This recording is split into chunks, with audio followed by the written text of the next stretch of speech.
The hammer fell silent in Jack's calloused hands. 5 small beds stood in the barn, like wooden accusations, each one carved with the precision of a man who swore he didn't care. "They're not even my kids," he had told the sheriff that morning, his voice cracking like dry leather. But here he was, building sanctuary in sawdust and shadow. The children slept in the main house tonight, but tomorrow they would have beds that smelled of pine and desperate hope. Jack pressed his forehead against the barn wall and let the tears fall into the Montana dust, each drop a confession he couldn't speak aloud. The sheriff's wagon had disappeared into the heat shimmer 2 hours ago, leaving nothing but wheel ruts in the dirt and 5 pairs of eyes staring at Jack from the porch steps. He stood in the doorway of his ranch house, coffee growing cold in his cup, watching the children arrange themselves like a small flock of lost sparrows. The oldest, a girl with braided hair the color of wheat, held the baby against her thin chest. The 3 boys between them sat in descending order of height, their faces smudged with trail dust and something deeper, the kind of dirt that comes from sleeping in places where children shouldn't have to sleep. Jack had told Sheriff Morrison he couldn't take them, had explained about his solitary life, his small income, his complete ignorance about raising anything more complicated than cattle. But Morrison's eyes had held that look of a man distributing burdens he couldn't carry himself. "Just until we find relatives," Morrison had said, though they both knew relatives were as scarce as rain in August. The children's parents had died of fever 3 towns over, leaving behind 5 small souls and a wagon full of broken dreams. Jack had watched the sheriff's face as he spoke, seeing the weight of too many orphaned children and too few willing homes. The territory was harsh on families, harsher still on those left behind. Jack's ranch sat 20 miles from the nearest neighbor, a day's ride from town, surrounded by nothing but sagebrush and the kind of silence that could drive a man to talking to his horses. It was no place for children, he had insisted, even as his eyes kept drifting to the baby's tiny fists and the way the oldest girl's shoulders curved protectively around her siblings. The sheriff had nodded, understanding but unmoved, and Jack had found himself agreeing to something his mind rejected, even as his heart opened its reluctant doors. Now the children sat on his porch like a question he didn't know how to answer. The girl, Sarah, the sheriff had called her, met his gaze with eyes too old for her 12 years. She had been carrying responsibility longer than she should have. Jack could see it in the way she positioned herself between him and the younger ones, in the protective tilt of her chin. The boys, Tom, Billy, and little Pete, watched him with the wariness of animals who had learned that adults could disappear without warning. The baby, barely walking, had fallen asleep against Sarah's shoulder, one small hand tangled in her hair. Jack set his coffee cup on the windowsill and stepped onto the porch, his boots loud against the weathered boards. The sound made the children tense, and he saw Sarah's arm tighten around the baby. They were waiting for him to send them away, he realized. They had learned to expect rejection. "You hungry?" The words came out rougher than he intended, scraped raw by emotions he couldn't name. Sarah nodded slowly, speaking for all of them in the way that oldest children learn to do. Jack looked at his small kitchen, calculated the contents of his pantry, and felt the first stirring of panic. He cooked for one, planned for one, lived in the careful solitude he had built around himself like a fortress. 5 children would shatter that peace like stones through glass, but their faces held a hunger that went deeper than empty stomachs, and Jack found himself nodding toward the door. "Come on then," he said, stepping aside to let them pass. They filed by him in careful silence, Sarah bringing up the rear with the baby, and Jack caught the scent of unwashed hair and travel-worn clothes. They smelled like the road, like uncertainty, like childhood interrupted by forces too large to understand. Inside, the children stood clustered near the door as if ready to flee. Jack's house was built for a bachelor's needs. 1 bedroom, a kitchen barely large enough for a table and 2 chairs, a sitting room dominated by a stone fireplace, and little else. The children's presence made the space feel impossibly small, their quiet breathing filling corners that had known only Jack's solitary movements. He opened his pantry and stared at the meager contents. Beans, hardtack, a few strips of jerky, some flour that might stretch to biscuits if he was careful. It wasn't enough, not for 5 growing bodies, but it would have to do until he could get to town. He pulled out what he had and set it on the counter, aware of the children watching his every movement. They had learned to read adult moods for signs of danger, he realized, and the thought made something twist painfully in his chest. "Sarah," he said, and the girl stepped forward immediately, still holding the baby. "Can you help me with supper?" She nodded, and Jack saw relief flicker across her face, the relief of being useful, of having a role to play. Together, they worked in careful silence, Sarah proving surprisingly capable despite her age. She knew how to stretch beans with water, how to make hardtack palatable, how to keep the baby quiet while managing the cooking. Jack found himself watching her small hands as she worked, seeing the competence born of necessity. She had been taking care of her siblings for longer than the few days since their parents' death, he realized. This was a child who had grown up too fast, who had learned to be a mother before she had finished being a daughter. The knowledge settled in his stomach like a stone, heavy and indigestible. As they prepared the simple meal, Jack felt the walls of his carefully ordered life beginning to shift and crack, making room for something he had never planned to accommodate. The children slept that first night on blankets spread across his sitting room floor, their small bodies curled together like puppies seeking warmth. Jack lay awake in his bed, listening to their breathing, the soft murmurs of dreams, the occasional cry from the baby that Sarah would quickly soothe. He stared at the ceiling beams he had cut and placed himself, thinking about the impossibility of his situation. 5 children in a house built for one, 5 mouths to feed on a ranch that barely supported him, 5 futures that had somehow become tangled with his own. When morning came, he found them already awake, sitting quietly on their blankets, as if afraid to move without permission. Sarah had changed the baby and was trying to comb tangles from Billy's hair with her fingers.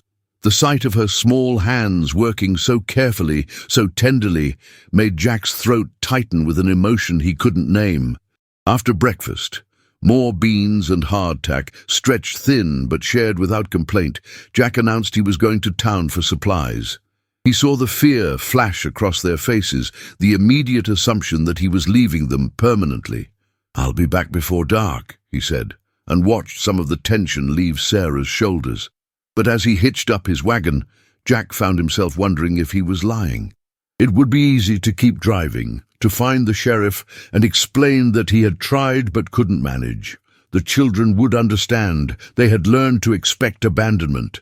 But as he climbed onto the wagon seat, he looked back at the house and saw 5 faces pressed against the window, watching him with the desperate hope of those who had been disappointed too many times. The baby's palm was flat against the glass, a small starfish of trust that made Jack's chest ache. In town, Jack moved through the general store like a man in a dream, filling his wagon with supplies he had never needed before. Oats for breakfast, milk for the baby, fabric that might become clothes, blankets that would actually fit small bodies. Mrs. Henderson, the storekeeper's wife, watched him with curious eyes, noting the unusual purchases. "Expecting company, Jack?" she asked, and he found himself unable to explain. How could he tell her about the children when he didn't understand his own motivations?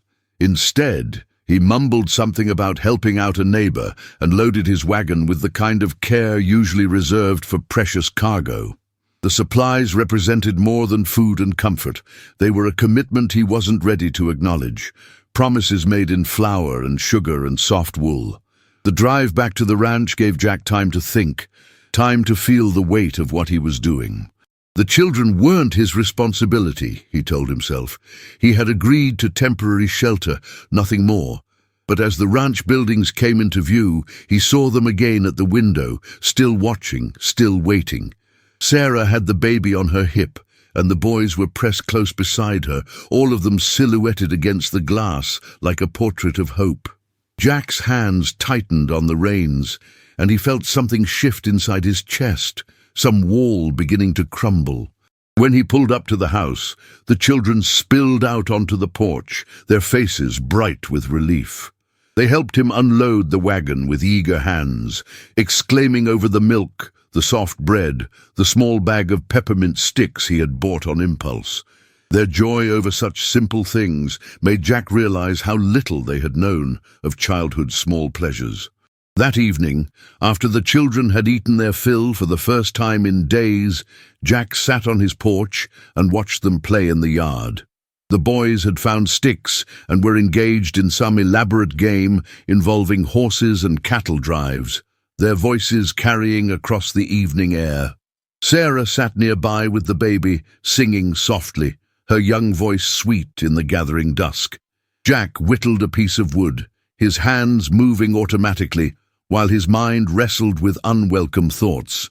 The children fit here somehow, their laughter filling spaces in the evening that he hadn't realized were empty. But fitting and belonging were different things, and Jack knew the difference between temporary shelter and permanent home. The sheriff would find relatives or another family willing to take them. This was just an interlude, a brief pause in their journey toward a real future.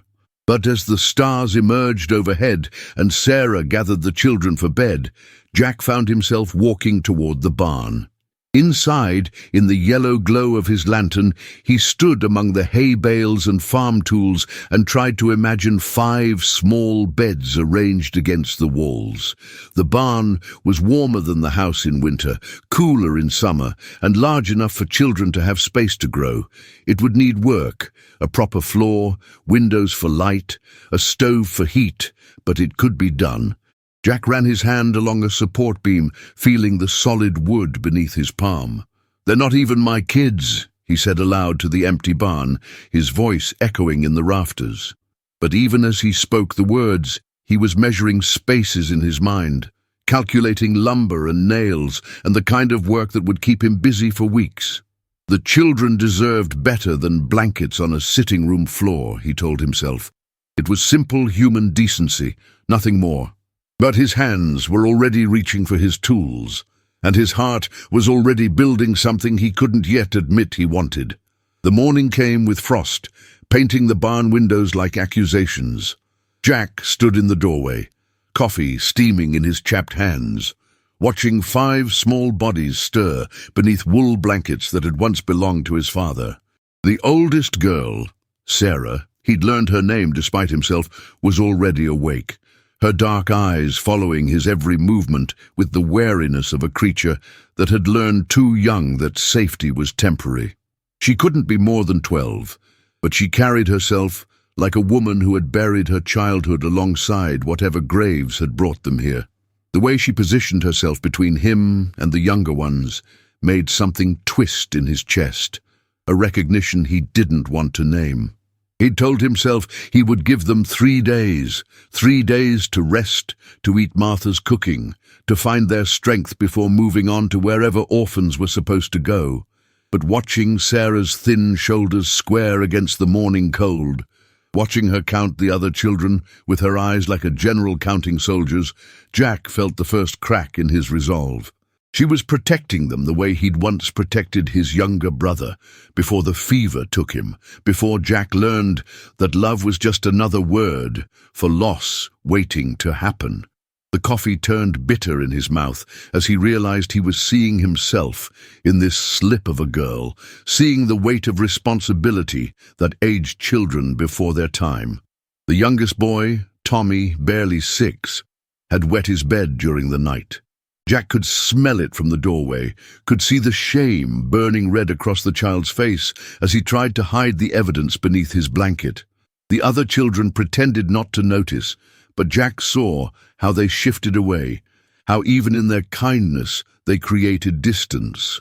He'd done the same thing at that age, after his mother died, and his father's drinking made the house feel like a place where accidents were sins.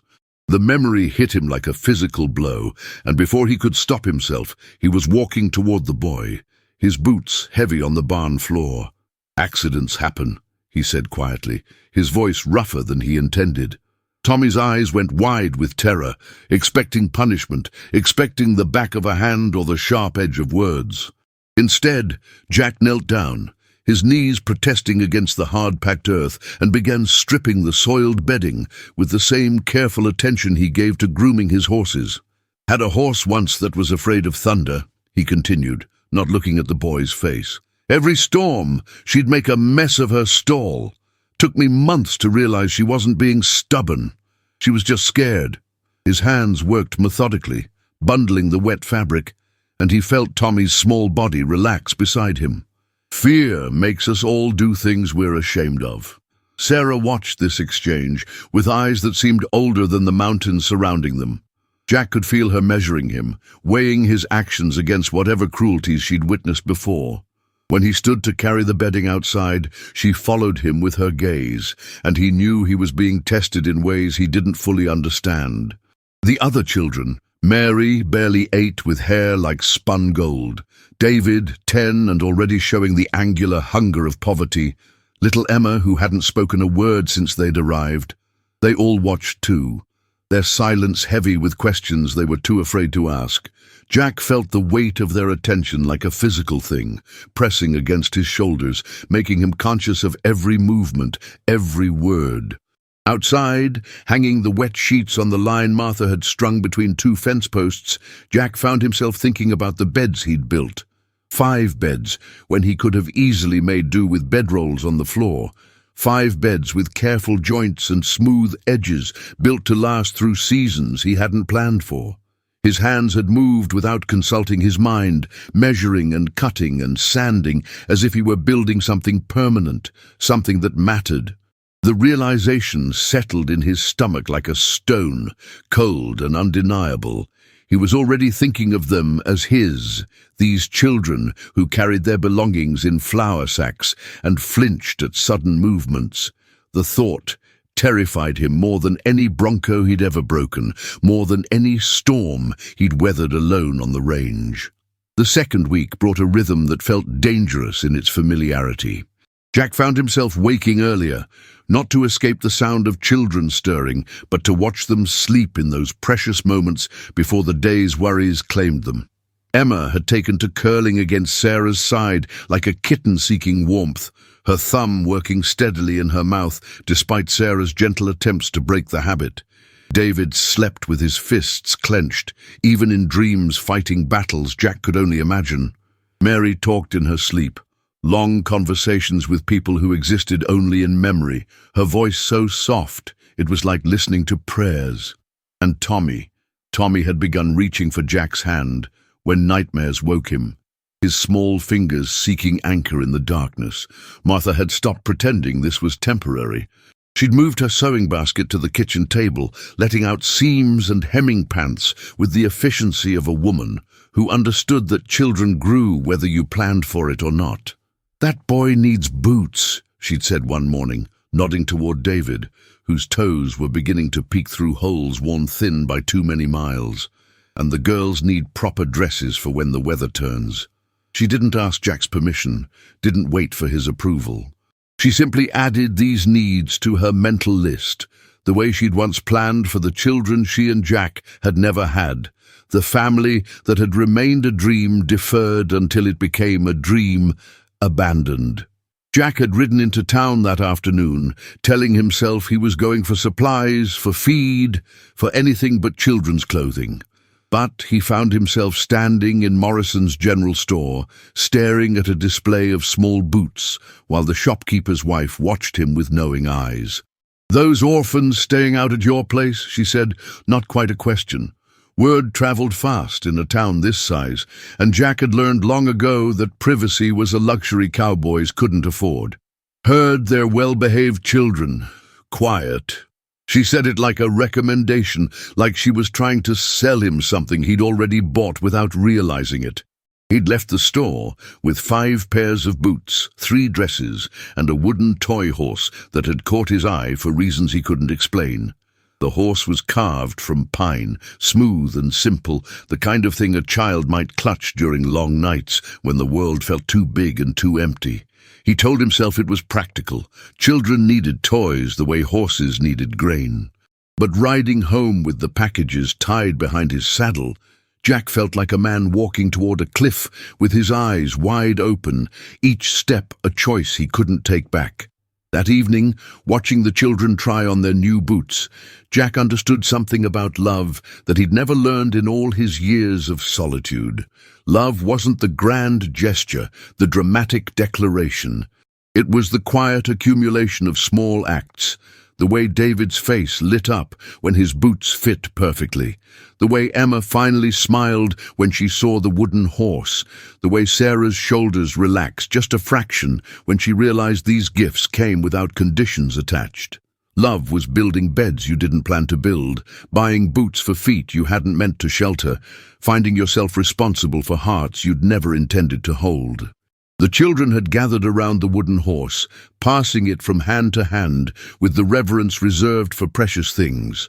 Tommy made it gallop across the barn floor, while Emma watched with wide eyes. And for a moment, the space filled with something Jack had forgotten existed, the sound of children being children, unguarded and free. Sarah caught his eye across the circle of lamplight, and in her gaze he saw something that made his chest tight with unnamed emotion. She was beginning to trust him. This girl who had learned too young that adults were unreliable, that safety was always temporary. The weight of that trust settled on his shoulders like a mantle he wasn't sure he deserved to wear. The letter arrived on a Tuesday, carried by a rider whose dust-covered coat spoke of long miles and urgent business. Jack took it with hands that had begun to shake before he'd even broken the seal, some instinct warning him that the careful peace of the past month was about to shatter. The words were formal, bureaucratic, cold as winter wind. The territorial authorities had been notified of the children's presence. Arrangements were being made for their placement in an orphanage in Denver. A representative would arrive within the week to collect them. Jack read it twice, 3 times, the letters blurring together as something hot and desperate rose in his throat. He found himself standing in the barn doorway, watching the children at their evening chores. Sarah was teaching Emma to braid rope, her patient voice carrying across the space like a lullaby. David and Tommy were mucking stalls with the serious concentration of boys trying to prove their worth, their new boots already scuffed with honest work. Mary sat in a corner, mending a tear in her dress with stitches so small and careful they might have been made by fairy hands. They had settled into this life like seeds finding soil, growing roots Jack hadn't noticed until the thought of uprooting them made him feel sick with loss. Martha found him there an hour later, the letter crumpled in his fist, his face carved from stone. She didn't need to ask what it said. The answer was written in the rigid line of his shoulders, the way his jaw worked against words he couldn't speak. "How long?" she asked quietly, and when he told her, she nodded once, sharp and decisive. "Then we have work to do." She turned toward the house, her spine straight as a rifle barrel, and Jack knew she was already planning, already fighting a war he hadn't realized they were in. Martha had never been a woman to surrender what she loved without a battle.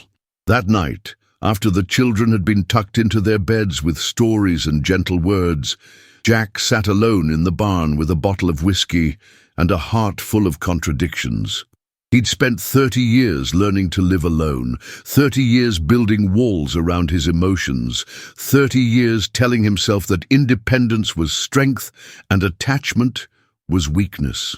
But these children had slipped past his defenses like water through stone, wearing away his resistance with their quiet needs and unconscious trust.